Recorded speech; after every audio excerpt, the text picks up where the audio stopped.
morning, good afternoon, wherever you're watching us from. I am Comfort Eyitayo, your regular host for Connect with Comfort show. On this program, we aim to add value to people on business, enterprise, and personal growth. Each show is organized to feature guests who are subject matter experts that would throw more insight on the topic of the day. I'm glad you are able to join us today. You are most welcome. With great pleasure, I welcome you to this insightful session on building resilience and mental toughness in business. In today's fast-paced and ever-evolving business landscape, the ability to adapt, recover, and thrive amidst challenges is not just an advantage, it is essential for survival and success. We live in an era marked by constant change and uncertainty. Economic shifts, technological advancements, and unforeseen global events continuously reshape our business environment. In such a dynamic context, resilience and mental toughness become the cornerstones of sustainable success. These qualities empower us to navigate adversity, bounce back from setbacks, and maintain a forward-thinking mindset even in the face of difficulties. Resilience is more than just the capacity to endure hardship. It is about harnessing challenges as opportunities for growth, innovation, and development. Mental toughness, on the other hand, equips us with the mental and emotional fortitude to stay focused, manage stress effectively, and persist in the pursuit of our goals, regardless of the obstacles we encounter. Therefore, let us dig deep this afternoon into the heart of resilience and mental toughness in business after this time out. Please remain connected. We'll be right back. Thank you.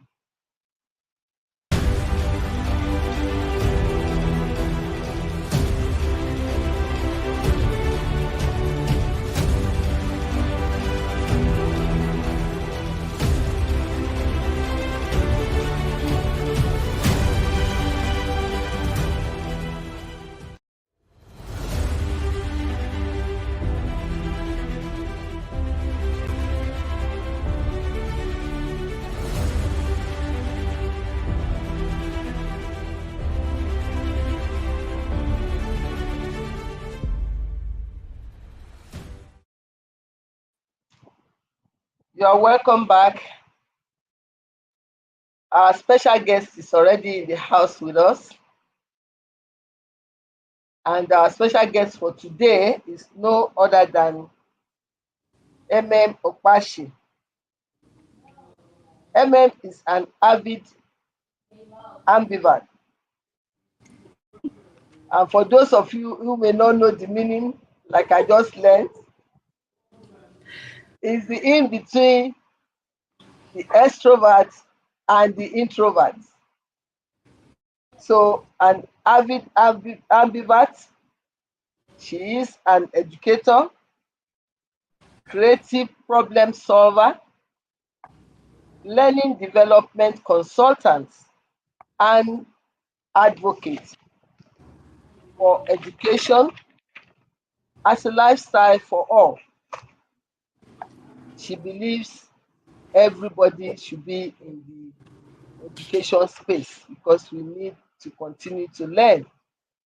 Our core passion is helping people and organizations to become knowledge entrepreneurs so they can stand out in the top 5% of their industry.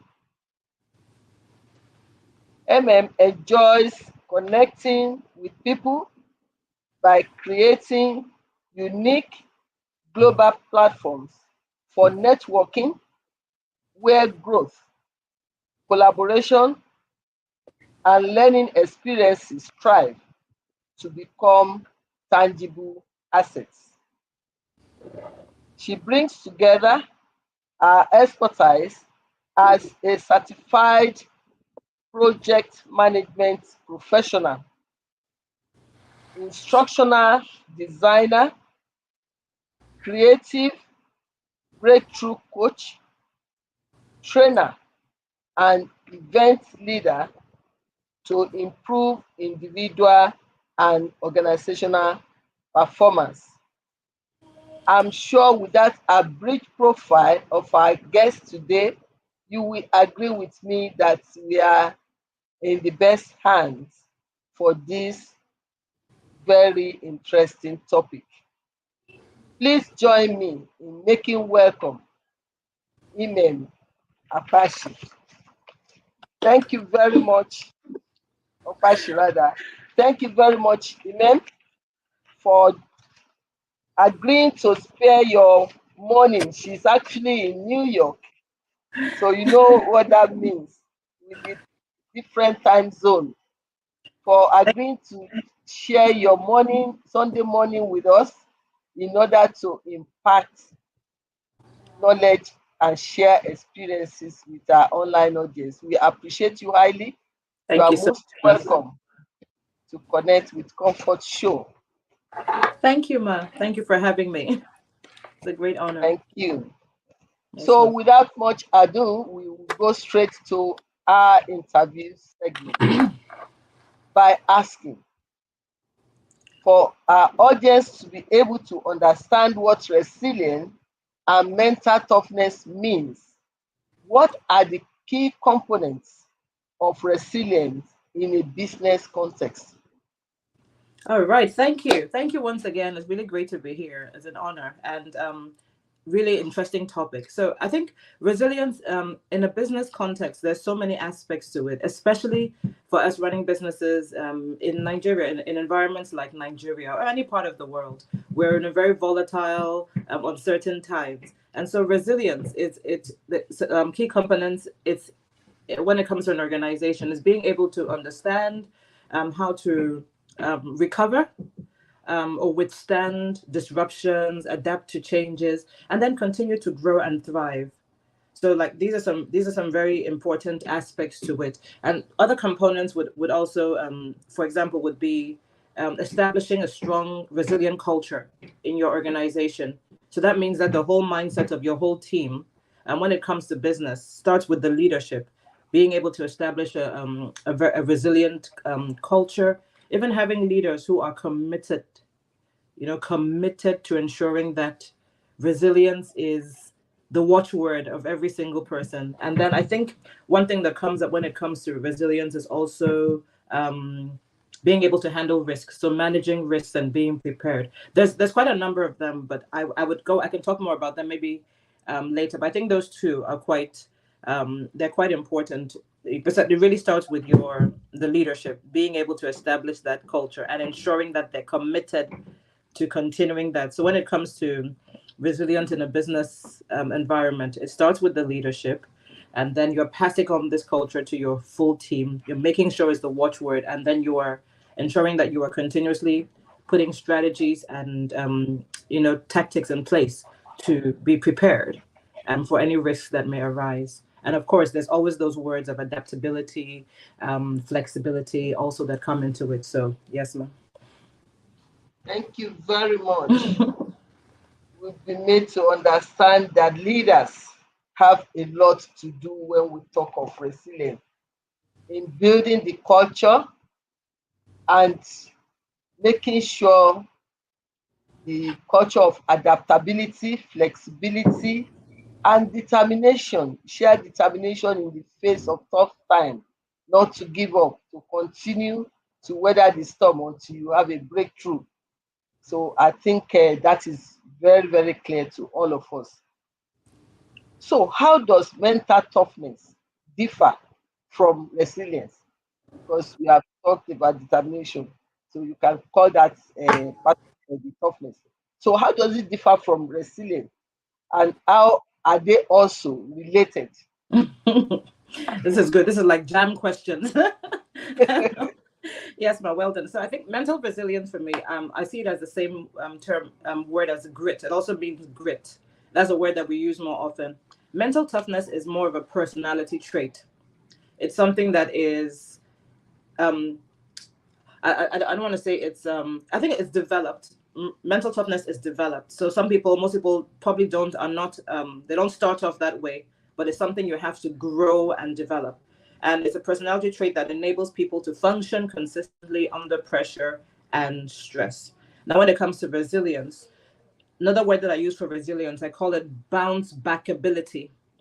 So being able to bounce back from setbacks when there's a disruption, um, COVID happens, or disappointments or failures, you have plans, you lose a whole bunch of money, so all those kind of things, life happens, the volatile nature of what it is that we go through.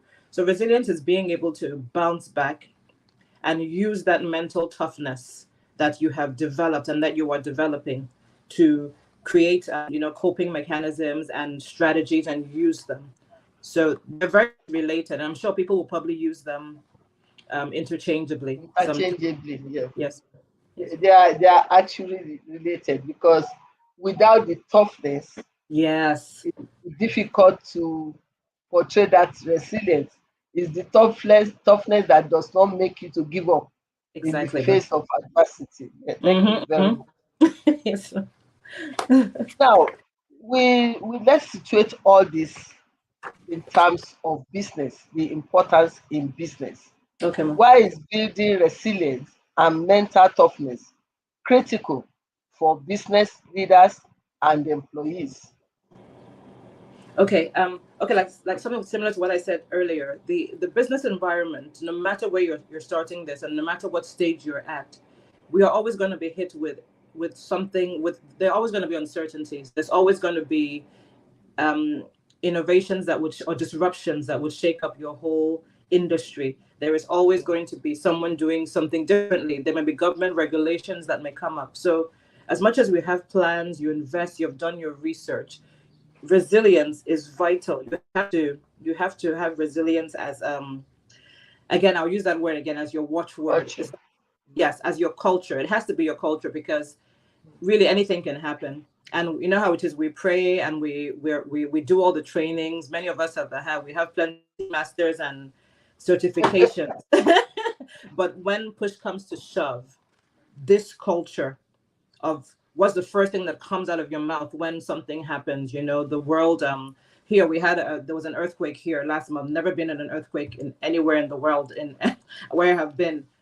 I mean, it was just sudden. I'm just imagining if something more, so the world is just, there's so much uncertainty.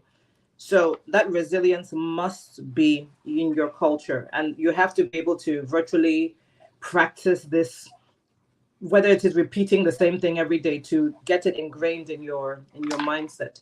So it is vital to help you cope with the uncertainties and volatile nature of and risks that may arise. As I said, disruptions, things that you may need to change, and anything that may be thrown your way. It's very vital for us to build that up. Yes. Very true. Like situations that hit you like a hard rock, instead of saying, "Oh my God," it's better to say life must continue. Life must go on. I think Yes. that kind of mindset, because Yes. oh my God could make you to surrender and throw in the towel, but life must continue. Life It's must a continue. yeah. So I guess that's what that is referring to. Now, Yes. how does resilience and mental toughness contribute to long-term business success?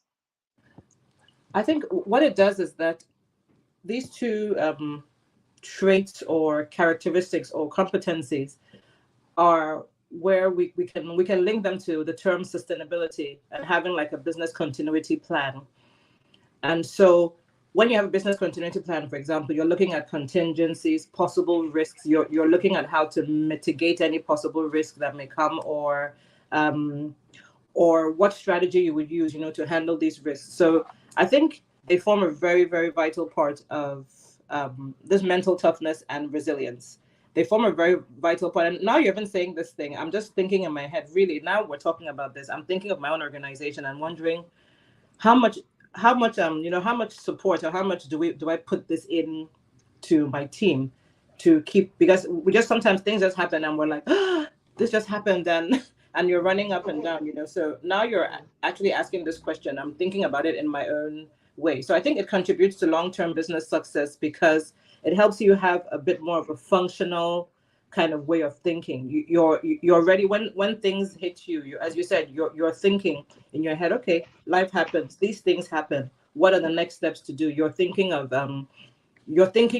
an action kind of minded way. You're looking at what strategies you can use. You're doing a reality check. You're thinking in that way, and that's the way you have to be. Otherwise, honestly, that's why they keep saying most businesses after 5 years, all over the world, not only in Nigeria, but that there's that research that's been done globally. Most businesses after the first 3 to 5 years, they just The they just mortality rate is high. yes, they they got Yeah. they got closed shop, and like, no, maybe I wasn't meant to be doing this. There's a word I'm trying. Yes, that's the word I'm trying to remember. Reframing. Being able to reframe what's really going on. So sometimes you can look at something and go, "Hey, I'm finished," or as we say, I mean, in Yoruba, Mugbe, I'm, I'm keeping it.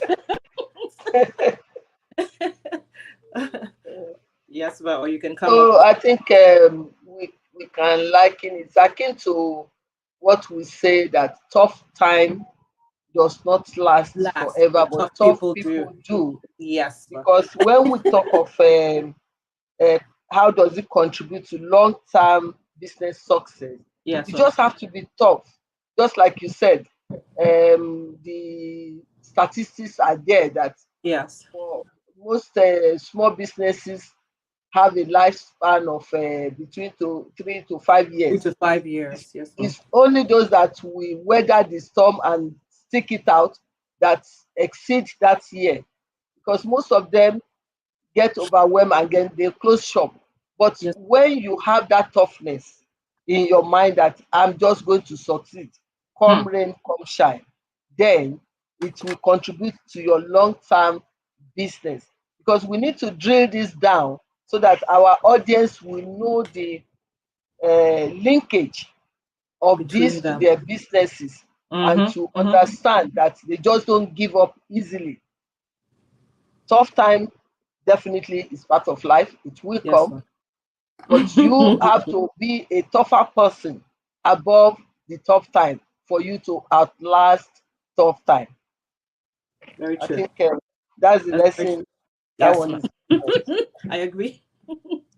So we've looked at the we've been made to understand it, and then we've looked at the importance in relation to our business. What strategies and techniques do we need to apply, like the effective one, that can make us to develop resilience in our businesses? Effective strategies that can help us to develop resilience. If we don't have it in us, If we how don't do have, we develop it? Mm. I think one of the most important ones I'll start with, which I think for me, I would be belonging to or ensuring that you're part of strong support networks and communities. And these could be big business communities, they could be professional learning groups, or where you are hearing other people's stories. You're learning from them. And then again, it would always be the term adaptability. So adaptability is one of the, again, every year things always change, but adaptability has now been quoted as one of the top five skill sets in the workforce. And now you now have tests like the adaptability quotient test, the AQ, that people are doing in organizations at a leadership level, to be able to test how these people would, would respond or to be able to handle situations when they come. So we have establishing, being part of, rather, ensuring that you're part of very strong support networks, adaptability. I'm trying to see strategies also for, as an organization, is under that support networks is about building strong relationships. They're related at the same time. At the same time, there's slight, yeah, collaboration. yes, But sometimes collaboration you and may get partnership. into a sticky end that you Yes, need to collaborate with yes, others ma'am. to get out of. Yes. And collaboration is really, really a skill. We throw it around a lot, but it's huge. There's some things that we are doing. I'm not on ground, but nobody actually knows where I am, because everything is going on. We're collaborating with other people who have those, so things are, Exactly. so nothing is at a standstill. We're not saying, Mhm. sorry, or the leader or whatever is not around. And then I think, also one of the strategies is that being able to improvise, comes under a strategy. Yeah. So this is what I need, this or this. Innovation. Yes, that innovation comes into it. So, improvisation comes under that innovation. But I wanted to use the word improvise to, so that it's very easy to just think of that something. I don't Okay. have this, but I can use that. This is what it is. So, an innovation is always the larger picture for most people. So, thinking differently from yourself, thinking differently from the way you would normally think. That's where it And comes. having a plan B to every situation, Having a plan B, yes. a fallback situation. Fallback situation, having a plan B, having a plan B for the plan B, and having different scenarios there. Again, so everything put together. And I know that there are many more. I think the aspect of even communication, being able to articulate exactly what is going on and being able to communicate it, to your team, See, and to your stakeholders is very important. Yes, all very important. So, good. That's very good.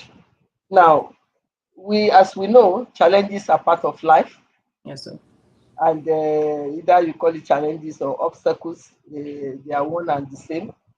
So, what would you say are common challenges to individuals when trying to build resilience and mental toughness? I would say maybe trying to do it on their own. Sometimes people just feel, or they're looking at the wrong sources. They're looking somewhere, they're just looking everywhere, or trying to do everything at the same time. Also, not giving it enough time to mellow, to grow, to thrive in them. So I think many times people just feel, "Ah, okay, they said we should build Would up that mental." fall under lack of planning, lack Yeah, of adequate planning? lack of adequate planning. So it's just like, okay, now you've said this. Now people are watching this. Like, let me come and tell my staff tomorrow at the staff meeting. We have to build mental toughness. We have to, and they start that, and then there's no plan. There's no, they're looking at the wrong sources. Let's just watch some YouTube. Let's just do anything and all that. So having an actual plan would go a long way. That would actually that's even the foundation of everything. Having a plan, looking at the right sources, deciding who you're going to collaborate with. Because sometimes, as I said, we go about it the wrong way, or we give up again too easily. We're like, you see this thing happen, and you guys didn't practice mental toughness, and then we lose that. So if you don't have a support system, and it could be in terms of coaches or consultants, if you don't have a support, people that you can also go back to and go like, I don't know what to do. So again, starts with the leadership, being able to put all these things in Together. place. Yes, and even you as an individual to be determined that this is who you want to be. Set your intentions about that. Yes. Okay, thank you. So, how do businesses now overcome these challenges to create a resilient workforce?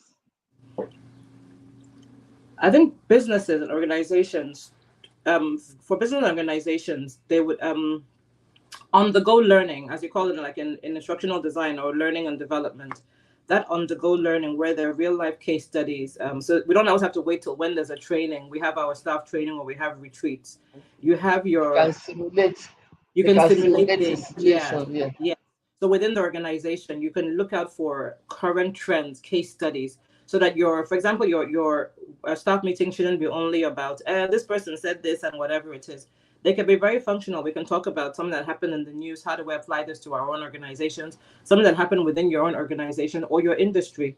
You can derive lessons from there. So I think being able to derive live, real, applicable lessons, relatable lessons is going to be one of the top strategies that organizations can use. Like on the go, you're using that now, and then again, partner with the right people. If you're bringing in consultants, you're bringing in coaches, not just for the sake of bringing them in, but you have a strategic goal of what you want to achieve. Okay, I want someone to be there to coach. And many organizations are bringing in leadership coaches into the organizations to work with their teams, to observe them, at work, be able to give them those, have those conversations and guidance and accountability right on the job.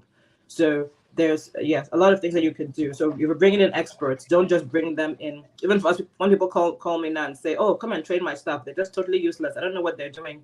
We don't do that anymore. We don't just jump in and go and do a training. We want to do a needs analysis, find out what's going on, and then we now realize, oh, it might not be training. They might need on the job support, coaching, and those kind of things. So those strategies are, I feel, on the go, real time kind of support and um, observations, guidance, accountability, coaching are very effective. They're proven to be very effective to build the skills of resilience and mental toughness. That's good. So we need a lot of training and development, Yes. and this aspect of case studies, I think that resonates very well with me, Yes. because you do not have to wait until situation happens to you. You can learn from other people's setback for you to Yes. avoid the same pitfall, and then, using your own track record, you can use it to simulate some eventualities that you rather not happen, so that you Yes. can think ahead of what to do if it happens. I think this is very, very important Yes, ma'am. for us to do. Yes, we need to train our workforce, Or stop. but it's Yeah. not just training like, okay, some people send their employees for leadership training or anything. It has to be something that can align with your line of business, something that will be useful and impactful to your Yes. line of business. So you Yes. must be able to define also the type of training that you send your workforce on. Yes, sir. Okay, so with training, understanding, overcoming challenges, we've done all this. Yes, ma'am. How do we measure or evaluate all our efforts? That is, to know that all the effort we are putting through making our workforce to understand, to training, to development, and ability strategies to face challenges. How do we measure the success of all these efforts to make sure that our workforce achieve that resilience and mental toughness? Very good question. Another jam. This is another jam question. Another jam question on a Sunday evening. And I think being in measuring, it's important to always start with your baseline. You've done for example, you've done your needs analysis. You're looking at your Mm, team. You're speaking with them, having those objective conversations. You're documenting what, maybe how they're starting off. I remember, people that we've worked with over the years and how they start off, and we let them know, okay, we're going to be in the next 6 weeks. We're going to be having this conversation with you pertaining to these particular issues. So I think metrics starts with your and measurement. It will start with you having at least a baseline of the key components or characteristics.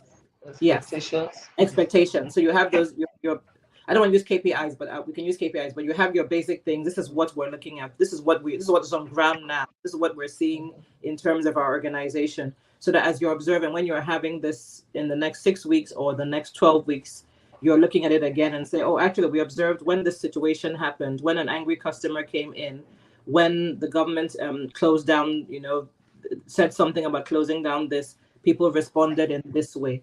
And so I believe that having those ways, those simple ways to track it, apart from attaching numbers to them. Evaluate, yeah. Yeah, to be able to evaluate them. It's very important to know what the starting point is, so that we're able to track it. Otherwise, we're just going to be like, we did one training the other time, and then we're not even sure whether the training was effective. You're not tracking it. So being able to how to measure is also tracking it from a baseline part to a midpoint to another point, and then you're informing them and letting them know what are the things that you're looking out for, and then you can now attach numbers. They do have some tools. I've seen they said like the AQ kind of tools. They have some simpler ones online where people can fill in the key components that are more important to them, to their organization, and then you can create rubrics also, where this is what we're looking at, this is not what we want to see, and then you can attach numbers to them. So I've seen a lot of things like that in terms of measuring. We use rubrics for us in the organization. Yes, ma'am. Okay. Thank you very much for sharing that insight.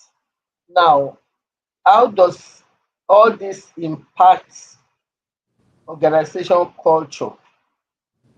Because we are talking of the influence, culture influence, the development of resilience and mental toughness. So, how does organization culture influence the development of resilience and mental toughness? I think the culture, so the way people do things, and vice versa, how does it affect or how does it impact the mental toughness and grit, and the other way around, how does the grit and mental toughness also impact the culture? And so it's almost like a cycle.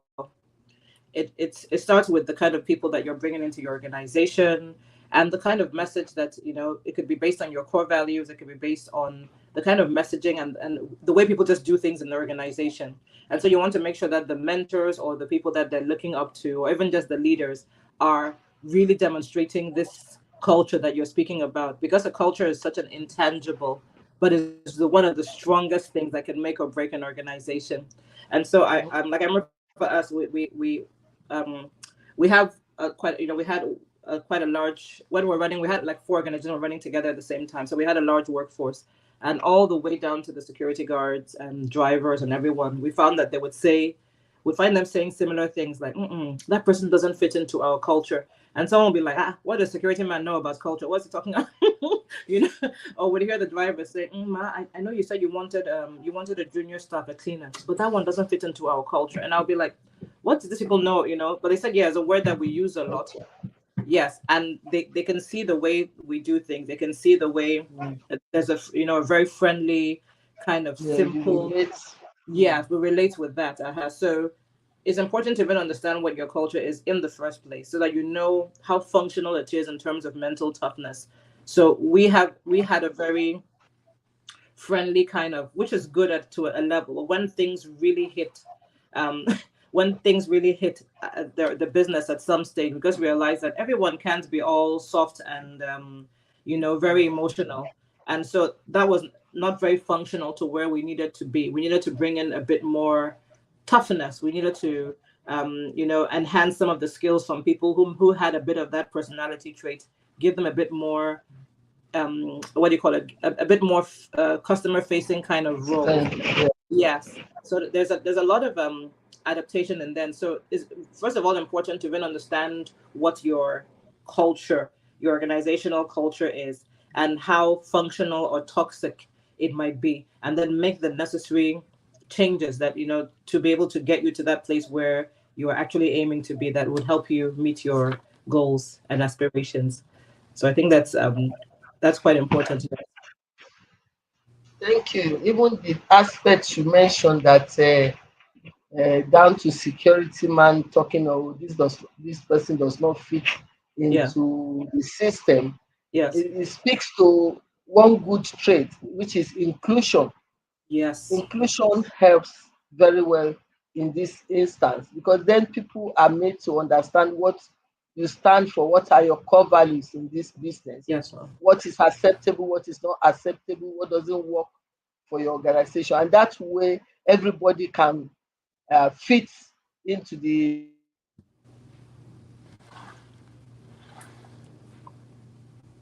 to shout any strange bed, so to say, Yeah. when when you have a misfit. kind of person inside the organization. That's very good. Yes, ma'am. Now, what would be the role of mental health and well-being? Because we've been talking of toughness, Yeah. resilience. So, how does mental health impact resilience and mental toughness in business? Please can you repeat that for me? How How does, does mental okay, health, health, okay. your Mental mental health, okay. health, Okay. the status of your mental health, how does it impact resilience and mental toughness in business?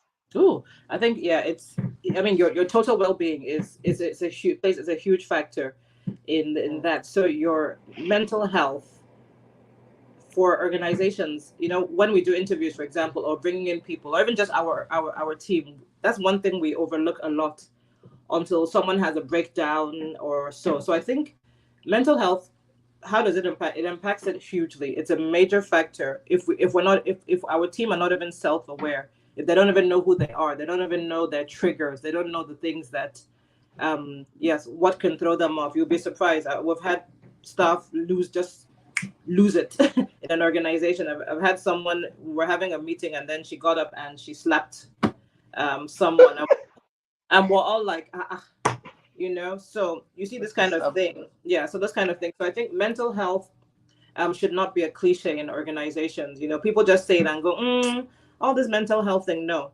we must be able to constantly have those checks with our teams, have those conversations, make sure that we're conversant, we're aware, we're up to date on what their mental health states may be.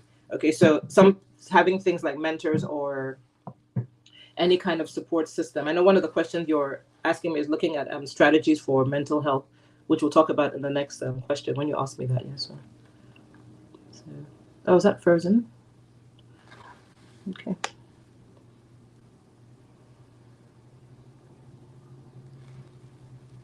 Okay, I'm hoping that you come back. Oh, okay. Okay, so I'm hoping that she comes back to the room, and then I would continue from there. Um, because as we're saying, how does mental health impact resilience and mental toughness? So if people's mental health status or level is in a non-functional stage, then it would have a negative effect on that mental toughness. Because if you're struggling in any areas, in your well-being, your mental well-being, it's definitely going to have an impact on your work. You're not going to be able to be productive. You're not able to give the results that you need, that the organization needs, and even for you, you're not able to demonstrate your full capacity. So mental health should not be overlooked in our organizations. And I know that one of the questions that we had spoken about while we were preparing for this conversation were what practices can businesses implement to support mental well-being of their employees and enhancing resilience and toughness. And of course, you see some organizations here, they say things like, um, oh, what do you call it? Well, we have mental health days. I see people actually advertise that in their job, when they're trying to do it to employ for roles. They say, oh, some of our benefits, we give you mental health days. Some people have mental health rooms or mindfulness rooms, as they call them, where staff can go in, they can just have a cool down. Many times you just need to close your eyes and have like a mindfulness break, have a meditation break. So people are bringing a lot of mindfulness into the workplace, having, as I said, mental health days, having mental health trainings, and again, case studies or simulations or support. Some organizations have coaches that are attached to them on a retainership where they can have meetings with the staff. The staff are able to share some of the things that they're going through, which they might not be so comfortable sharing with their, yeah, sharing with, just give me a second, I'll just put the chat feature here. Yes. They might not be so comfortable sharing with their HR managers or their bosses, right? And so mental health, I think, is really important. So those are some simple things that we can look at to enhance that resilience and toughness. Team building days, and then just some people having an open door policy also works, where people know that if they have any concerns or issues, there's someone. It might not be like the CEO. If the person doesn't have that skill set, it could be someone, someone like, again, HR or your line manager or an actual assigned person whose role is to have conversations with their team.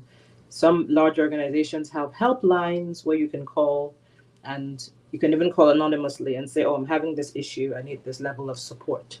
So those are some things that we're looking at too. I'm hoping Ms. Comfort is able to come back into the room, and I will. Um, there's some things that we've spoken about also. I'm just going to see if I could find her, if she's able to come back with the network, so we can continue the conversation. If not, I would just come back and touch on some of the topics that we had spoken about before the show. Okay, let me see if I can find her.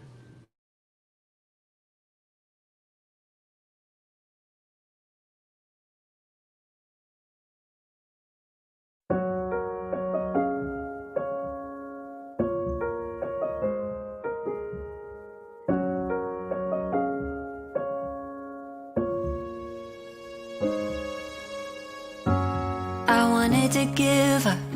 I'm done with all the things I'm going through. I'm trying to keep my head up. I try to win, but every time I lose. Should be getting better. I try, but I don't know what to do. Hope this ain't forever. I just wanna make a breakthrough, but something inside said never give up. All of these setbacks are major setups. If I keep on fighting, if I keep on trying, if I aim for the sky, one day things will go my way.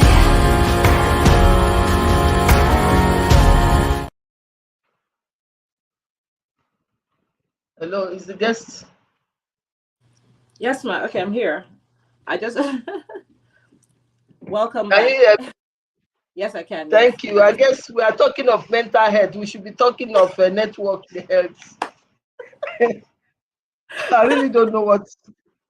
I really I can don't know what imagine. went wrong. This is Yes. part of the problem. As beautiful as technology is, Yes. we've not been able to get away with the glitches that comes once in a while. The power, Anyway, yes. Power issues. Yes. so I was talking, I so guess, trying to continue. I was continuing while you were away, and then I spoke about um, some strategies or tools. I think, like, the next question. okay, I okay, think that's you good. were, yeah. So I just mentioned about practices that businesses can implement to support the mental well-being of their employees. Um, Listen, we're talking about mental health before and resilience, and we said yes, so it has a great impact. And then Mhm. I was saying practices. We have organizations that do things like mental health days. I mean, they actually call it like a mental health day. Like, you have a day when you can just, cool down. Some larger organizations have mindfulness rooms or mindfulness zones in their organizations where, Actually, we are having more awareness yes, about mental health issue back home yes, now than before. You know, yes. the way people react when they hear the word mental into the health. It's so amazing Everybody how shy we're away so from happy. talking about it. But Yes, we we have, have issues. We have issues. So many things going on around us that could make us cuckoo without even realizing it. Like yes, you said, somebody just stood up in a meeting and slapped someone. A lot must have been bottling up within her or yeah, him that made her yes, to react like that. So we really need to talk about this, and it's yes, real. It's something that is real. very, very, So yes, so definitely it can impact. workforce, resilience, Yes. and toughness, it can, Yeah. for Yes. sure. I think we Yes. need to Yes. save time not to go on the short break because of the Okay. breaking, so that we'll be able to take more.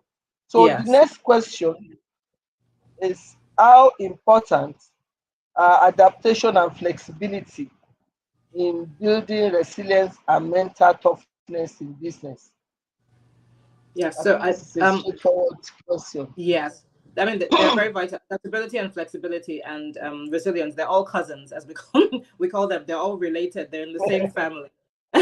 And the words are used, interchangeably to an extent, because when we talk about adaptability, talk about resilience, talk about bounce back ability, adaptability, being able to adapt or adjust as needed to changes or disruptions, and then flexibility, not being rigid and fixed. Like this is the way things are done, because you can't progress with that kind of mindset. So yeah, so all of them must be things that are play a key role in your organizational culture and or your core values as a business. So yes, so that's very important. So Yes, ma'am. what role does technology play in developing resilience and mental toughness in business? I think technology, like even what we're doing now, we're having this conversation. We're both on two different continents. Okay, if we're looking at that level, technology enhances communication and collaboration. We can have real time communication where we're having this And conversation. yes, Yes, we're and educating it helps others. us to do research because these days Yes, you can just go and Google something and read more about it exactly, and get exactly. better understanding. You can get a So better understanding of it. Yes, you can get support from experts from across different what do you call it, locations or different demographics. Even being able to gather data, so it helps you to make data driven decisions. Like now, for example, even when I have Zoom calls now, the Zoom, when I'm done, it would send me sometimes an email, and it would tell me about the conversation. It might say, oh, Dr. Comfort spoke for 4 minutes, then you spoke for 3 minutes, and then Dr. Comfort was quiet, and I'm like, why is this one telling me all this? And so sometimes the way it's going now, it gives you a bit more a bit more data, helps you to monitor. So technology is really good. There's so many things we can even automate. Like even again, like what we're doing now, great example, helps us be more efficient. So some things that normally all of us, we have to be doing so many things. Now we can put some less pressure on ourselves, automate them, and have them running while we handle the things that are more important. So we're not even getting overwhelmed. We can focus on the things that matter. So technology does play yeah. a key role. Of course, as we said, it helps us with learning and development, research, and those kind of things, and just being able to learn about what's happening in other parts of the world or other cultures gives us inspiration to innovate, to look at more innovative methodologies for Mhm. our own organizations. Yes. So Good, good. But do you know of any specific tools or apps that can aid in this development? which part of the mental health or No, no, no. In apps in resilience and mental toughness. Do you know um of any specific tools or tools? apps I'm trying to or say, I apps? think for apps, I would say most of the productivity apps, what they do is that they help you to like compartmentalize to an extent the different aspects of what it is that you do. So yeah, I think most of the productivity apps, like even things like Google Suites itself, the Google Workplace is another level. They've added new things which they're trying to launch. So they have many more aspects that can just um, ease your life and help you to push the things that are those things that can be, as I said, automated or help you to be more efficient so that you can now focus.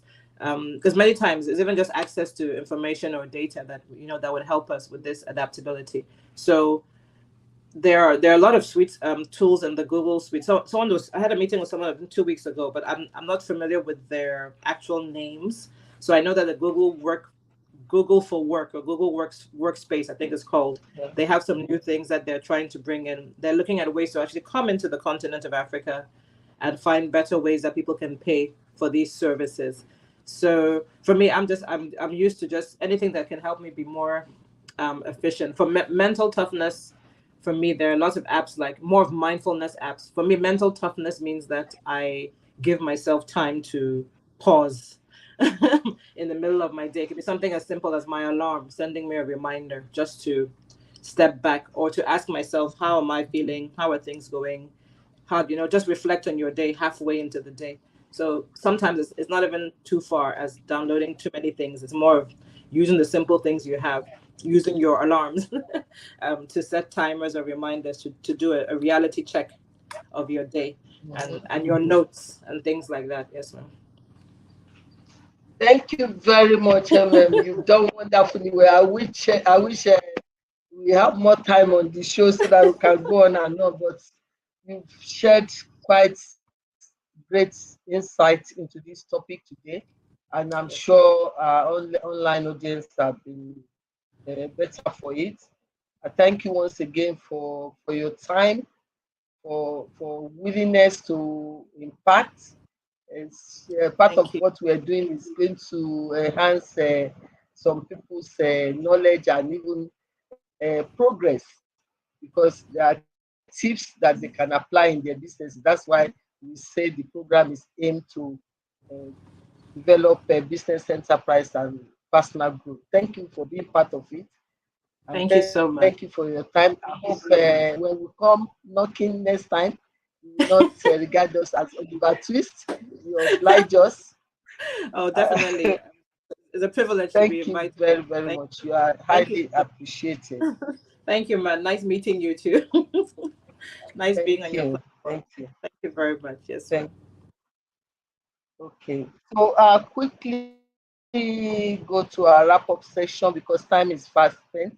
First, I would like to appreciate all our regulars that joined us during the course of the show. Dr. Asei from Abuja. I saw Tunde Akala from Lagos, and a few others that maybe I could not catch up the name. I appreciate all of you for joining us.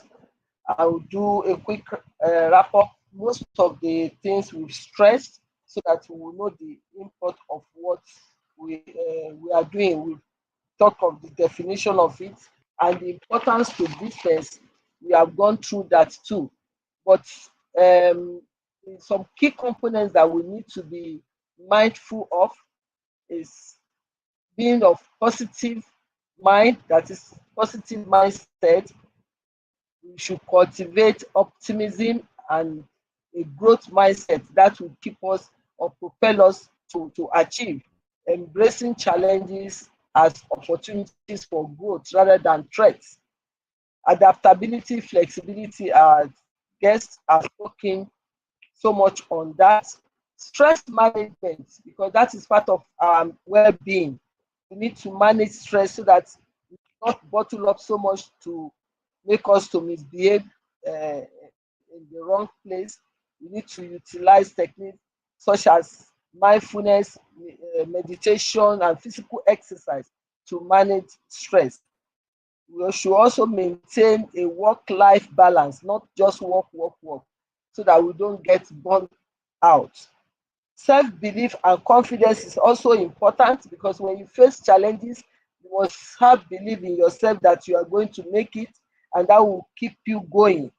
And then we need to encourage ourselves with self-reflection to understand our strengths and areas where we need improvement. Then we need to develop ourselves and then develop support system. Our guest mentioned this and stressed on this, the need for building network of mentors, peers, advisors who can provide guidance and support when things get tough. Encourage open communication and collaboration. These are very important. And setting realistic goal. Don't just go beyond your reach just in the name of setting goal. It must be realistic and achievable. As we always know that for you to set a goal, all the necessary components must be there. And we must learn to celebrate our small wins so that we'll be encouraged and encourage our workforce to do more. Don't wait until everything is grandiose before we celebrate, and encourage our workforce along the way. Yes, failure is part of the journey to success. So we embrace failure for the purpose of learning lessons, and then create a culture where failure is seen as a step towards innovation and growth. Encourage experimentation and taking calculated risks. We talked about this when we said we should stimulate situation and not wait until they happen before we start panicking. We must promote lifelong learning and personal development. We should also encourage feedback and using it constructively to improve performance. Feedback is part of our evaluation process that we talked about.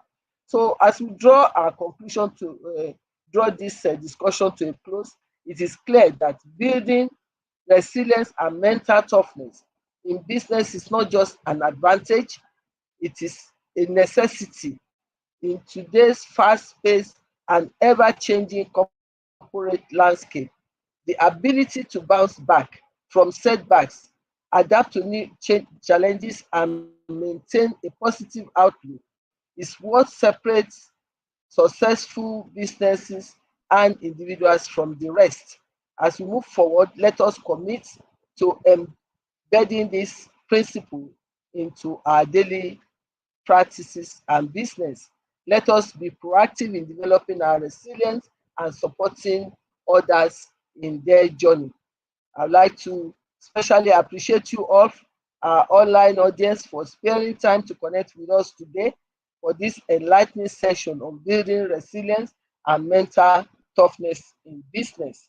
I hope you have all enjoyed today's episode. If so, please remember to subscribe to my YouTube channel, Comfort Eyitayo. Once you have subscribed, please turn on the notification button, like and share our videos. Stay updated with information about upcoming events, solutions, and offers on my Instagram account at Comfort Eyitayo, as well as my Facebook account at Comfort Eyitayo. Till I come your way again, remember, the strength of a business lies not just in its products or services, but in the resilience and determination of its people. Once again, I thank you for making time to join us for this show today. God bless you.